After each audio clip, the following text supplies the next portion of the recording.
Okay Telugu view పాయింట్కి తిరిగి స్వాగతం. వక్ఫ్ చట్ట సవరణ బిల్లు, దాన్నే ఇప్పుడు ఉమీద్ బిల్ అంటున్నారు. యుఎంఈఈటి, ఉమీద్ బిల్. ఇప్పుడు దీని మీద జరిగినంత చర్చ నాకు తెలిసి ఇటీవల కాలంలో ఏ బిల్లు మీద కూడా జరగలేదు. అయితే ఇప్పుడు ఇది అసలు ఇరుపక్షాల వాదనలు సింపుల్గా మళ్ళా ఇంకొకసారి చెప్పుకుందాం, ఎన్నోసార్లు చెప్పుకున్నాం. ఏంటంటే ప్రభుత్వ వాదన ఏంటంటే ఇది దేశంలోకెల్లా మూడో అతిపెద్ద భూమి ఉన్నటువంటి సంస్థ, ఈ వక్ఫ్ బోర్డులన్నీ కలిపి దాదాపుగా 8.72 లక్షల ప్రాపర్టీస్, 37.39 లక్షల ఎకరాలకి సంబంధించినటువంటి వ్యవస్థ. కాకపోతే ఈ వ్యవస్థ వచ్చిన ప్రాబ్లం ఏంటంటే ఇది పారదర్శకతగా లేదు, జవాబుదారీతనం లేదు.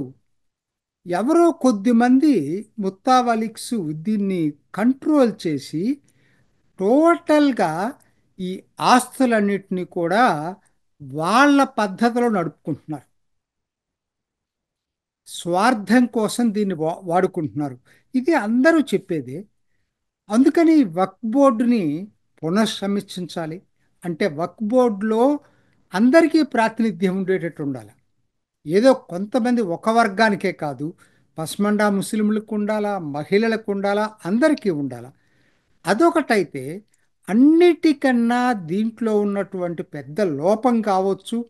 అసలు ఎందుకు పెట్టారో 2013లో, మరి అప్పుడు సోనియా గాంధీ అధికారంలో ఉన్నటువంటి టైంలో తీసుకొచ్చిన చట్టంలో భారతీయ చట్టాలకు అసలు అవకాశమే లేదు. ఇది ట్రిబ్యునల్ తీర్పు ఇచ్చిన తర్వాత ఎవరు ప్రశ్నించడానికి లేదు. దీన్ని హైకోర్టుకి వెళ్ళటానికి లేదు, సుప్రీంకోర్టుకి వెళ్ళటానికి లేదు.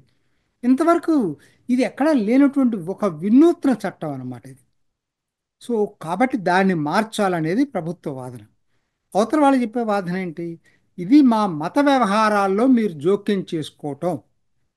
ఎక్కడ దీంట్లో మత వ్యవహారం ఏంటో నాకైతే అర్థం కాలేదు. ఎందుకంటే ఇది మతానికి సంబంధించింది కాదు, ఆస్తుల నిర్వహణకి సంబంధించింది. Simple point. ఇప్పుడు మిగతా మిగతా చోట్ల ఉన్నాయండి. మీకు తిరుమల తిరుపతి దేవస్థానం కింద కూడా ఆస్తులు చాలా ఉన్నాయి. కానీ వాళ్ళకి సపరేట్ చట్టమే ఉండదు. భారతీయ చట్టాలకు లోబడే దాని మీద వెళ్ళాల్సిన అవసరమైనప్పుడు ఎవరైనా హైకోర్టుకి వెళ్ళొచ్చు, సుప్రీంకోర్టుకి వెళ్ళొచ్చు. అట్లా లేకుండా ఉన్న చట్టం ఇది ఒక్కటే. అంటే అన్ని మతాలకి ఒకటి రూలు, ఒక్క ఈ వక్ఫ్ చట్టానికి ఒక ఒక రూలు. అయినా వీళ్ళు చెప్పినట్టుగా ఆ పోలిక కూడా కరెక్ట్ కాదు. టీటీడీ దేవస్థానం తోటి పోలుస్తారు. అది టీటీడీ దేవస్థానం మత కార్యక్రమాలు కూడా ఉన్నాయి. దీంట్లో అటువంటి ఏమి లేవు. ఆస్తి తప్పితే వేరే ఇదే లేదు అసలు దీంట్లో. సరే, దీన్ని ఇప్పుడు ఎందుకు ఇప్పుడు వీళ్ళు వీళ్ళు తీసుకొస్తున్న సంస్కరణలు ఏంటి స్థూలంగా అంటే, సింపుల్గా చెప్పాలంటే ఒకటేనండి.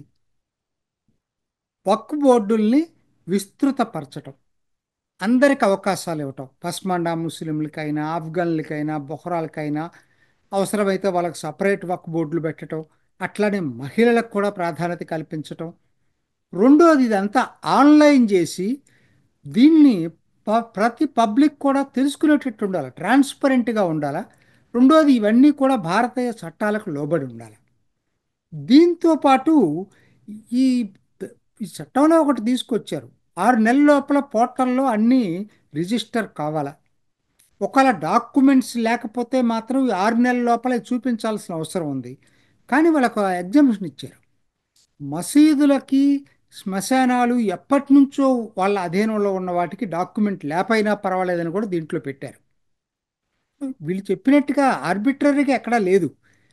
కాకపోతే ఏంటంటే ఇప్పుడు హైకోర్టు, సుప్రీంకోర్టులకు అధికారాల్ని తిరిగి తీసుకొస్తున్నారు. ఈ బిల్లులో ప్రధానమైన పాయింట్ అదేనండి. మిగతా పారదర్శకత, జవాబుదారితనం, తర్వాత ఇది భారతీయ చట్టాలకు లోబడి ఉండటం. ఇదే దీని ప్రధాన ఉద్దేశం. చాలా ఉన్నాయి క్లాజెస్, అవన్నీ మనకు అనవసరం.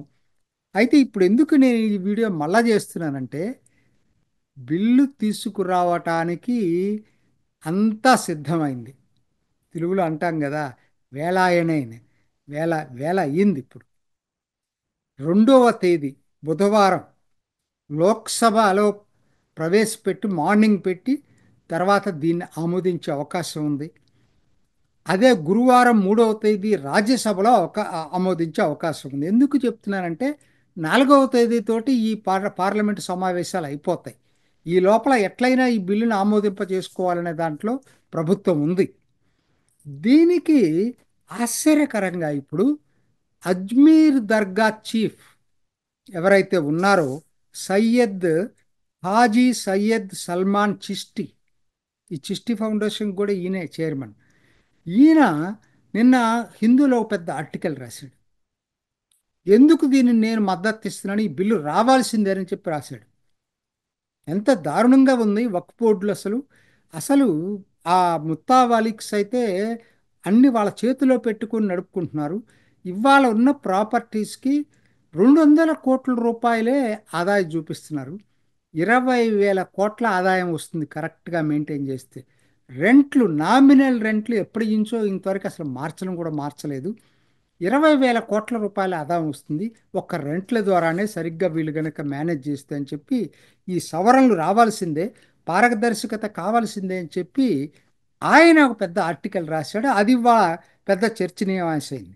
ఇవాళ ఒక టీవీలో అయితే ఉత్తరాఖండ్ వక్ఫ్ బోర్డు చైర్మన్ కూడా వచ్చాడు, ఈ బిల్లుకి మద్దతుగా మాట్లాడాడు. సరే, ఇట్లా రోజు రోజుకి దీనికి పెరుగుతూ ఉంది మద్దతు. ఆ, దీంతో పాటు ఒక తమాషా అనే విషయం ఒకటి జరుగుతూ ఉంది. కేరళ రాష్ట్రం, మనం జాగ్రత్తగా వినాలి ఇక్కడ. కేరళలో అంతకుముందు నేను చెప్పాను, ఒక సెక్షన్ ఆఫ్ ది క్రిస్టియన్స్ ఇవాళ ఈ బిల్లుకు మద్దతు ఇస్తున్నారని. ఇవాళ ఒక స్టేట్మెంట్, ఒక తీర్మానం చేశారు, అప్పీల్ చేశారు పార్లమెంట్ సభ్యులందరికీ, కేరళలోని పార్లమెంట్ సభ్యులందరికీ ఈ బిల్లుని మద్దతు ఇవ్వమని. ఎవరు తెలుసా? కేరళ క్యాథలిక్ బిషప్ కౌన్సిల్, దాని అధ్యక్షుడు కార్డినల్ క్లీమిస్. వాళ్ళు మిగతా ఆఫీస్ బేరర్స్ కూడా వచ్చారు. అంటే ఎవరో ఒకరు మాట్లాడటం వారు, ఏదో ఒక ఆర్చ్ బిషప్ ఎవరో మాట్లాడటం వేరు. మొత్తం అసలు కేరళ కాది క్యాథలిక్ బిషప్స్కి సంబంధించినటువంటి మొత్తం కౌన్సిలే ఆ కేరళ నుంచి ఎన్నిక కాబడ్డ పార్లమెంటు సభ్యులందరూ కూడా ఈ బిల్లుకి మద్దతు ఇవ్వాలని తీర్మానం చేశారు, అప్పీల్ చేశాడు. దానికి కారణాలు చెప్పుకొచ్చాడు ఆయన. ఇవాళ మాకు మొనంబం ఇష్యూ సాల్వ్ కావటం అంటే మేము హైకోర్టుకి వెళ్ళటం తప్పితే వేరే సొల్యూషన్ లేదు దీనికి. హైకోర్టుకి వెళ్ళాలంటే చట్ట సవరణ రావాలి ఆయన చెప్పింది. దాని తర్వాత, ఎందుకంటే ఇది చాలా పవర్ఫుల్, ఇది కేథలిక్స్ ద్వారా ఎన్నిక కాబట్టి క్రిస్టియన్ ఎంపీస్ ఉన్నారు అక్కడ. ఈవెన్ కాంగ్రెస్ ఎంపీ డీన్ కురియాకోసు ఒక ప్రకటన ఇచ్చాడు, ఖచ్చితంగా మేము మా పార్టీలో దీని గురించి డిస్కస్ చేసి ఒక నిర్ణయం తీసుకుంటామన్నాడు. అంత తేలిక కాదు, కానీ ఆ ఎంపీ ఆ ప్రకటన ఎందుకు ఇచ్చాడంటే దీని ప్రభావం ఉంది కాబట్టి. ఇవాళ ఇంకొకటి వార్త వచ్చింది, Catholic bishops conference of India. Catholics ఇంకొక సంస్థ ఉంది, వీళ్ళు సిబిసిఐ, ఇది అదేమో కేసిబిసి అంటే ఇది CBCI, Catholics bishops conference of India. వీళ్ళు కూడా మద్దతు ఇచ్చారు. అంటే ఆల్మోస్ట్ క్యాథలిక్ క్రిస్టియన్స్ అందరూ కూడా ఇవాళ ఈ బిల్లుకు మద్దతు ఇస్తున్నారు. ఎందుకంటే అక్కడ ఆ మునంబంలో ఎఫెక్ట్ అయిన ఎక్కువ మంది వాళ్ళే. సో ఇది మరి పెద్ద పరిణామం కేరళ రాజకీయాల్లో. ఎందుకు నేను ఈ పరిణామం అంటున్నానంటే, మరి ఇప్పటి వరకు ప్రధానంగా క్రిస్టియన్స్ అటు యూడిఎఫ్కో ఎల్డిఎఫ్కో మద్దతు ఇస్తున్నారు. ఇవాళ ఏంటి, యూడిఎఫ్ ఎల్డిఎఫ్ ఇద్దరూ కూడా అసెంబ్లీలో ఈ బిల్లు రావద్దు అని చెప్పి తీర్మానం చేశారు. కానీ ఈ క్యాథలిక్ బిషప్ కౌన్సిల్ కానీ Catholic conference of India bishops కానీ ఈ రెండు సంస్థలు కూడా ఇవాళ బిల్లు కావాలని చెప్పి తీర్మానం చేసింది. చాలా మార్పు ఇది. ఖచ్చితంగా ఇది ఆలోచించాల్సిన. కాంగ్రెస్ ఎంపీలు కనుక బిల్లు సవరణకి వ్యతిరేకంగా ఓటేస్తే, కేరళలో ఉన్న కాంగ్రెస్ ఎంపీలు, ముఖ్యంగా క్రిస్టియానిటీకి సంబంధించినటువంటి ఎంపీలు, డెఫినెట్గా వాళ్ళు ఈ కేథలిక్ల వ్యతిరేకతను కొని తెచ్చుకోవాలి. ఇప్పటికే త్రిశూర్ ఎన్నికలో సురేష్ గోపి ఎన్నిక కావడానికి ఒక సెక్షన్ ఆఫ్ క్రిస్టియన్స్ బీజేపీకి మద్దతు ఇచ్చారు. ఇవాళ దీనికి బీజేపీ అందరూ మద్దతు ఇవ్వటమే కాకుండా, ఆశ్చర్యకరంగా ఇది ఎక్కడ దాకా వెళ్ళిపోతుందంటే, అసలు బిల్లు సవరణ కనుక కాంగ్రెస్ ఎంపీలు కనుక వ్యతిరేకించేటట్టయితే మాత్రం వీళ్ళు కాంగ్రెస్ నుంచి దూరంగా జరిగే పరిస్థితులు కూడా వచ్చినాయి. అంటే ఇది అటు ఎల్డిఎఫ్ యూడిఎఫ్లకు నష్టంగా బీజేపీకి లాభంగా ఈ వక్ఫ్ బిల్ సవరణ చర్చ దారితీస్తూ ఉంది. ఇవాళ కేరళ వరకు ఇది నేను చెప్పేది. అయితే బిల్లు పాస్ అవుతుందా లేదా అంటే నాకు తెలిసి పాస్ అవుతుంది. కేవలం జనతాదళ్ యు తెలుగుదేశం ఎలా స్టాండ్ తీసుకుంటుందని నేను అనుకోవటం, వ్యతిరేకంగా ఈ రెండు పార్టీలు ఓటేస్తాయని నేనైతే అనుకోవట్లేదు. ఖచ్చితంగా అనుకూలంగానే ఓటేస్తాయి. ఎందుకంటే వీళ్ళు ఏదైతే అడిగారో సవరణలో అవి జేపీసీలో వీళ్ళ మెంబర్స్ మాట్లాడారో ఆల్రెడీ దానికి ఒప్పేసుకున్నారు. కాదంటానికి ఏం లేదు ఇప్పుడు. కాబట్టి ఇది ట్రిపుల్ తలాక్ తర్వాత ఇంకో సంచలనాత్మక బిల్లు జస్ట్ 1 or 2 డేస్లోనే మొత్తం పార్లమెంట్లో ఆమోదానికి నోచుకోబోతుంది. దీంతో వక్ఫ్ బోర్డులో కానీ వక్ఫ్ సెంట్రల్ కౌన్సిల్లో కానీ మహిళలకి, పస్మండా ముస్లింలకి, మిగతా వర్గాలకి ముస్లింలలో స్థానం రాబోతా ఉంది. ఇది భవిష్యత్తు పరిణామాలు, ముస్లిం సమాజంలో భవిష్యత్తు పరిణామాలు, మార్పులు రావటానికి దోహదం చేసే అవకాశం ఎంతైనా. ఇది ఈనాటి ఓకే తెలుగు వ్యూ పాయింట్. మరొక ఎపిసోడ్లో మళ్ళీ కలుసుకుందాం. నమస్తే. చూసారు కదండి. మరి ఈ వీడియో కనుక మీకు నచ్చినట్లయితే ఒక లైక్ కొట్టేసి మీ అభిప్రాయాన్ని కూడా కామెంట్ బాక్స్లో తెలియజేస్తూ ఇలాంటి ఇంట్రెస్టింగ్ అప్డేట్స్ కోసం మా ఛానల్ని సబ్స్క్రైబ్ చేసుకోండి.